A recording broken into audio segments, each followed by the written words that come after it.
Absolutely. You mentioned, of course, our colleague Siphamandla Goge out for us this morning. Indeed, we know that one of the most contentious issues that will be addressed is the step-aside resolution. That is the question. We know that the KZN faction, at least, or KZN province, is calling for that step-aside resolution to be completely scrapped. When we look at Mpumalanga as a province, they're in support of the step-aside resolution. But perhaps, Siphamandla Goge, good morning to you once more.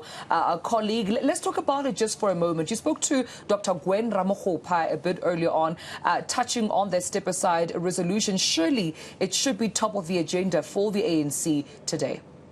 Unfortunately, that will be the case, but it shouldn't be like that, because this National Policy Conference is designed to discuss, debate and resolve on policy issues. The country is facing serious socio-economic challenges. You know, this gathering cannot be overshadowed by a mere step-aside resolution, which, if you look at it really, is not going to better the lives of South Africans. It's all about managing internal ANC political dynamics. At the center of this National Policy Conference should be how to revive sluggish economic growth, how to ensure that you resolve the issue of energy crisis and ESCOM, you deal with poverty, inequality and unemployment, issues of education, health, immigration, and, you know, social transformation.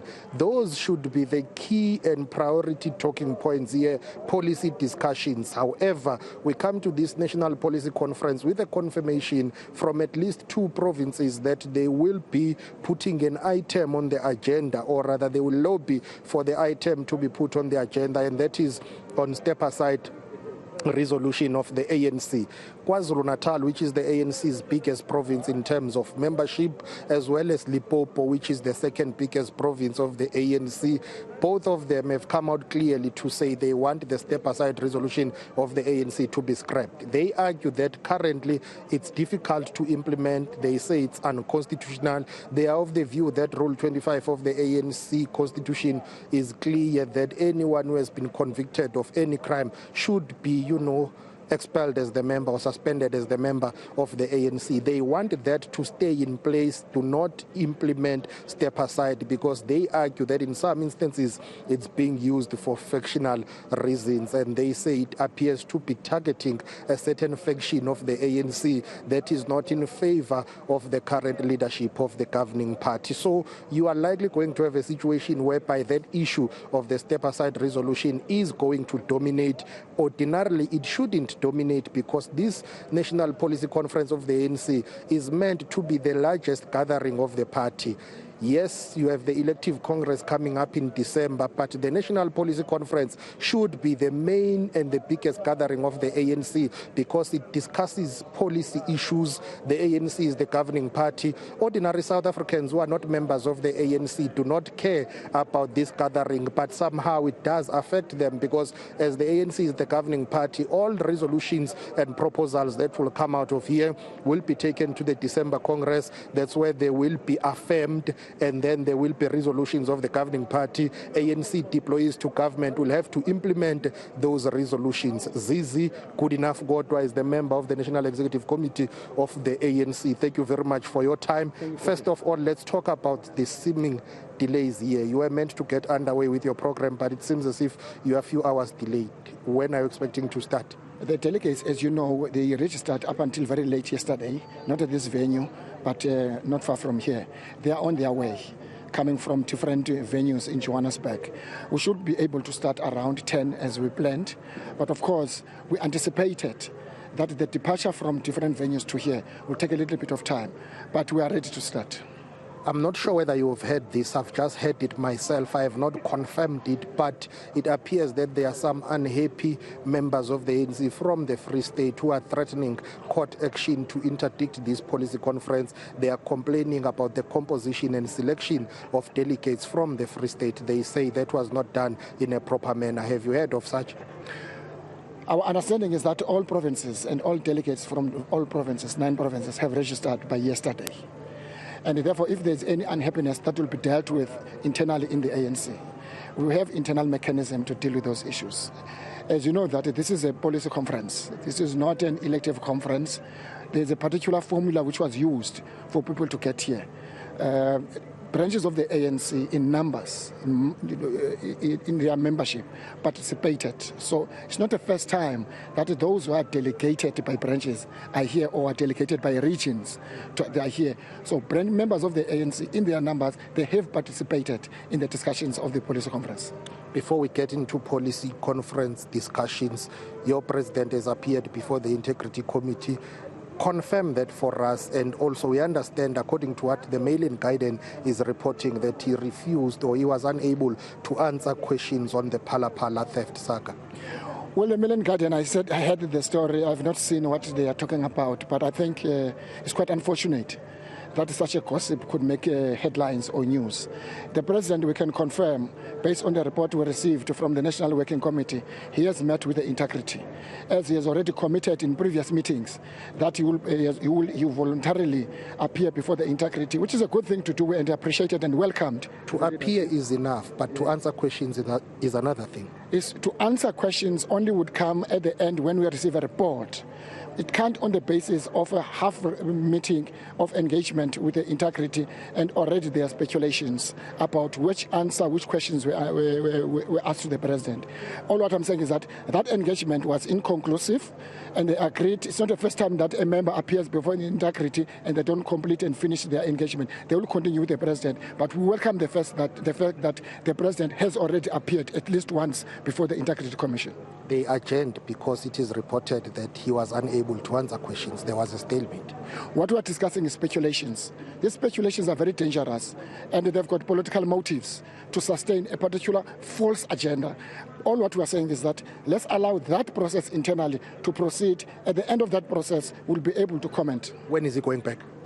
Well, only the Integrity, it's between the Integrity and the president. Those of us who are outside of that process can't say as when, because they don't have to consult the NWC, they don't have to consult the NEC, they consult the person relevant, who is the president in this case. On policy issues, you serve in the security cluster, peace and stability. The country is going through a lot on issues of violent crime, on issues of just, general crime in the country, but also porous borders. They have been concerned about the safety and stability and the security of this country. What new will this policy conference discuss that is not something that we have discussed before, despite all the criticism that the country is not safe and is not relatively that stable? Notwithstanding some of the issues that you raised, the preoccupation of the delegates to this policy conference is exactly the issues you are talking about. Notwithstanding the issues you are raising about what you think may be topical in this meeting, they are worried, the delegates in this conference, they are worried about the mood in the country. They are worried about the cost of living. They are worried about unemployment. They are worried about what appears to be lawlessness, the levels of crime. This is a preoccupation of delegates at this conference. And all of them, they've got they are in one mind, that we need a rising out of this conference to make sure that we've got policies that respond to that. The issues around fuel, for an example, fuel price. There's no doubt that there are issues about not just a perception, the levels of lawlessness in a number of countries, in a number of areas. If you go to areas such as Kailicha in Cape Town, the multiple murders. If you go to Mlazi, if you go to KwaMashu, if you go to here in Johannesburg, we've got to be worried as a South Africa. But we've got to address this conference, what is called the triggers of social instability. What triggers social instability? The issues of inequality. That is fundamentally, we must address the issue about the exclusion of the majority of people from participating in the economy. And all of that ought to have been addressed by the ANC that was given an electoral mandate many years ago, which has failed somehow to address all those challenges. Well, to suggest that it has failed is subjective. I'm sure that poverty, inequality, unemployment are skyrocketing. Yes, skyrocketing. It's not. You're not scientific when you say the ANC has failed. The reason we come to the policy conference and review policies of the ANC is to see to what an extent have those policies helped us to address precisely the reason, the conditions and the situation you find ourselves. They have not helped you to address these ones that we are talking about, triple challenges, triple challenges of poverty, inequality, unemployment. They have not sufficiently addressed those challenges. They have not addressed them. I accept that. But if you look at even states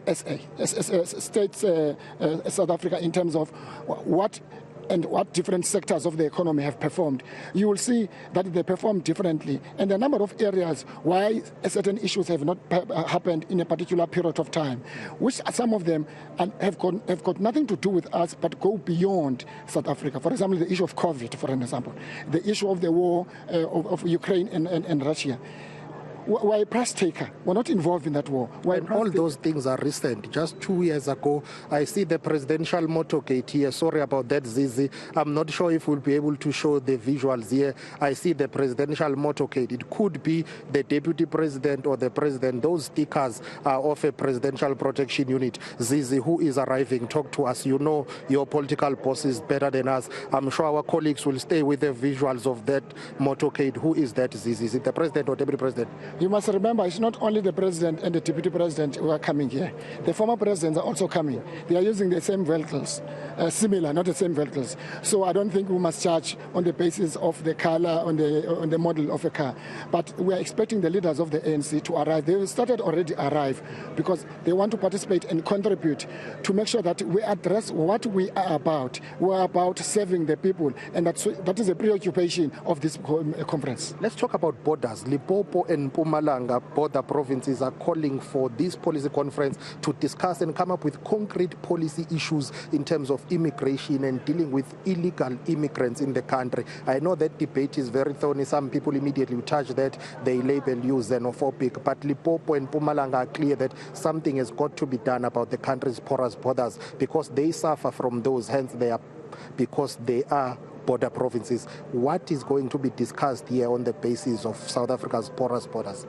I have no doubt that we need an overhaul of immigration in South Africa. There is no doubt about it.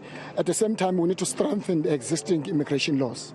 If you look, I had a visit a number of borderlines, whether you're talking about Maseru and others, we need, and without being suggesting that we must be xenophobic, but we need to protect our own territorial integrity. We make sure that all South African people who come to South Africa, regardless of their nationality, they come to South Africa but they respect our laws.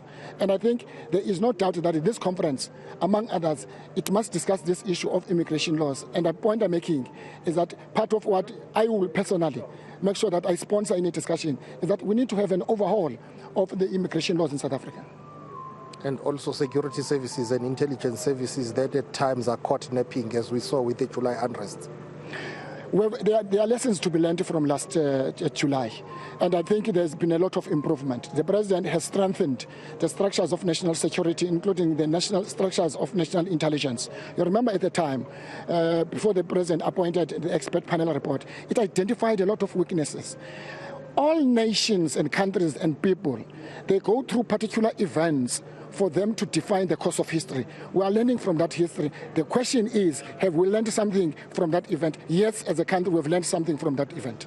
Before I close, I have to ask you about the Zondo Commission report. Many of you or some of you are implicated in that report. This policy conference will need to discuss that. Jeff Radebe is leading a committee that will be seized with implementing the recommendations of that report. It's going to be a difficult one for all of you who are implicated in that report. And this policy conference needs to discuss how to prevent the state capture from happening again, but most importantly, how to implement the resolutions and the recommendations of the Commission. I know some of you are taking it on review.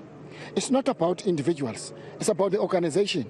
That report that has gone through, painful as it is, which will be discussed and be presented here by Comrade Jeff, a task team appointed. It won't be about individuals. It will be about the image, the integrity, and the ethical framework which we adopted as African National Congress. So if you may think that it may be about anybody else, Zizi and so on, it's not about us, because the organization is about, none of us is above the organization. But it is about you, Zizi, because they are specific people and members of the ANC and leaders who were implicated. Not all ANC members. Yes, it's not about individuals, about the organization, but it's the individuals that are implicated. And Judge Zondo said, where was the ANC when this was happening? All what I'm saying is that this conference will not be like a hearing of all these individuals. Those individuals themselves, they've gone through particular mechanisms, including the integrity. Some of them, they've decided to take a decision on review. That is not the purpose why we must discuss in that report. We must discuss firstly the genesis, why we have the state capture. how did we allow, what happened, what did we do, what did we not do, and what are the lessons to be learned. And this is the purpose why we are here. Thank you very much for your time, Baba. That is Zizi Kodwa, a member of the National Executive Committee of the ANC, and he sits on that Peace and Stability Committee, and the issue of, or rather Peace and Stability Cluster, and the issue of peace, stability and security in the country will be discussed amongst policy issues that will be debated and discussed at this National Policy Conference. And I think that's an important conversation to have, Siphamandla Goge, because former ANC President Thabo Mbeki did mention quite recently at the Leisure Duarte's memorial service, warning against the possibility of the Arab Spring. Yeah. And I think that's what's pertinent, because that coming from a former ANC president was quite a significant time. And we've quoted him over and over again, and had analysts even discussing this to say, what then is the ANC's concern around this? What's their strategy around this?